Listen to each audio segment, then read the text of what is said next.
Reflections on the Instability of Fortune, from Escape from Culloden by the Chevalier de Johnstone. No felicity could surpass that which I felt on landing, having surmounted the greatest obstacles to my escape. I was now within reach of the assistance of my relations and friends in Edinburgh.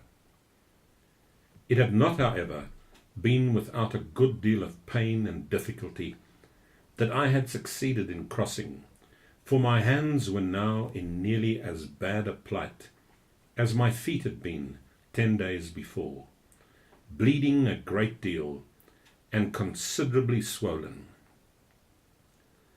But I did not much mind being lame in my hands for a few days, as I would not have much occasion to use them, and my feet were now pretty well recovered. Having landed about a musket shot from Preston Pans, where we had obtained so brilliant a victory over the English, and not daring to approach Edinburgh before dark, I decided to spend the whole day on the field of battle, tranquilizing my mind a little, softening somewhat the rigors of my fate by reflection on the past. That place represented a striking symbol of the vicissitudes of fortune, to which we humans are subject. I compared my situation on that glorious day, when I had discharged the functions of aide-de-camp to the Prince, carrying his orders everywhere, and charged with the care of 1,300 English prisoners, with my present state, covered in rags to escape the scaffold, borne down with trouble and distress, and finding my only consolation in the hope of escape to a foreign country, and the concomitant abandonment forever of the land of my birth, my relations, and my friends. How stark was the contrast! I could not help thinking that Providence had so disposed matters that we should land near the fields of Preston Pans, having been carried so far east by the ebbing of the tide, rather than in the neighbourhood of Leith, where we had intended to land, in order to impress indelibly on my mind the lessons that will never be effaced from it. How I would have enjoyed seeing some of the Prince's favourites, whom the importance formerly conferred on them by their favoured position had rendered insolent, proud, and impertinent. I imagine seeing them now, mean, servile, and cringing in our altered circumstances. I have indeed seen them since, and I found that I was not wrong in my conjectures.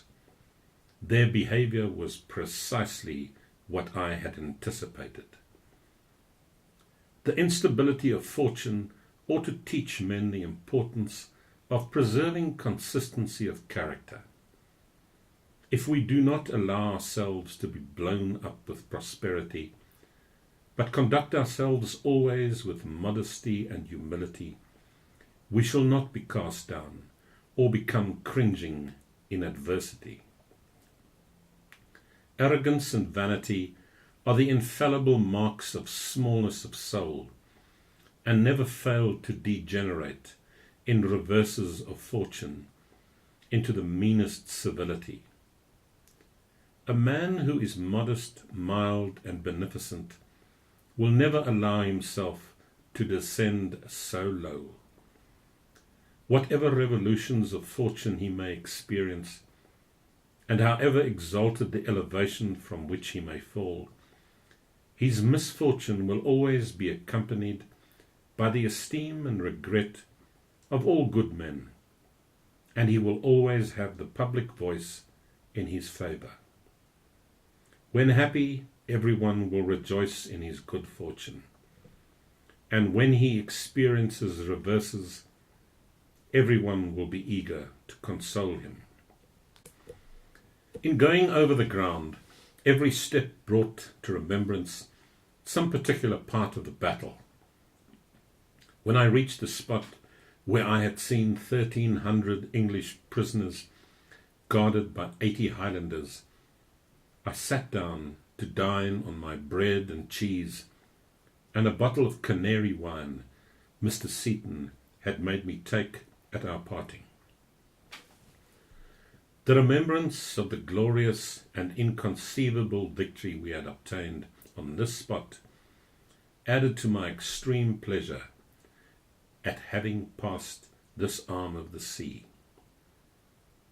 As I was afraid of being recognized if I went straight to Edinburgh, I resolved to seek asylum in Leith, in the house of my old governess, Mrs. Blythe.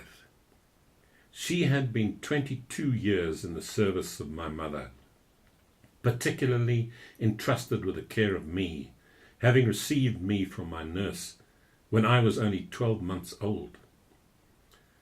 The trouble and uneasiness which she had continually experienced on my account, both from the dangerous illnesses to which I had been subject in my youth, and from the passionate, impetuous, and imprudent character I possessed, in common with most only sons, had served merely to increase her kindness and affection for me.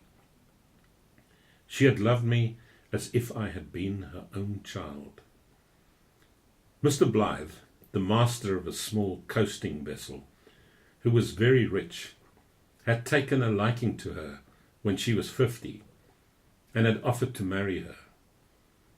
The match had been too advantageous to Margaret for her to hesitate in accepting it.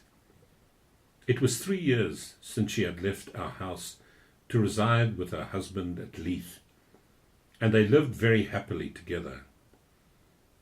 Blythe was a Calvinist and a sworn enemy of the House of Stuart, but he was a man of much probity, and I had nothing to fear from him. I therefore quitted Prestonpans before sunset in order to reach his house in Leith after nightfall.